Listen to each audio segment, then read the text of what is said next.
ওমরে ফারুক মসজিদে নববীর ইমাম, জোহরের নামাজের ইমামতি করলেন, বের হয়ে আসলেন। দেখেন মসজিদের বারান্দায় ইয়ামান থেকে আসা কিছু লোক গোল হয়ে বসে বসে জিকির করে। উনি চলে গেলেন, আসরের সময় আবার ইমামতিতে আসলেন, আসরের সালাত পড়িয়ে চলে যাচ্ছেন, আবার দেখে গোল হয়ে জিকির করে ওই দল। এবার ওমরে ফারুক বললেন, আসসালামু আলাইকুম, তোমরা কারা?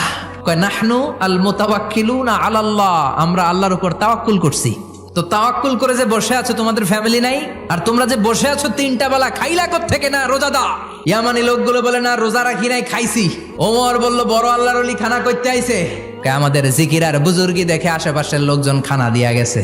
ওমরে ফারুক বলে তাইলে তো তোমরা মিথ্যাবাদী, তোমরা আল্লাহর উপর তাওয়াক্কুল করনি, তোমরা হচ্ছ একে অপরের উপর নির্ভরশীল। তোমরা জিকির করার তাকায় থাকো, বাটি আসে কোন দিক দিয়া? আল্লাহর উপর তাওয়াক্কুল এটা নয়। এখনই মসজিদ থেকে বের হয়ে যাও। এরপরে কোনোদিন নামাজের পর গোল হয়ে বসে থাকতে দেখলে পিটায়া মসজিদ থেকে তাড়াবো। এটা হচ্ছে ইসলামের বিধান। চিল্লা এখন ঠিক কিনা?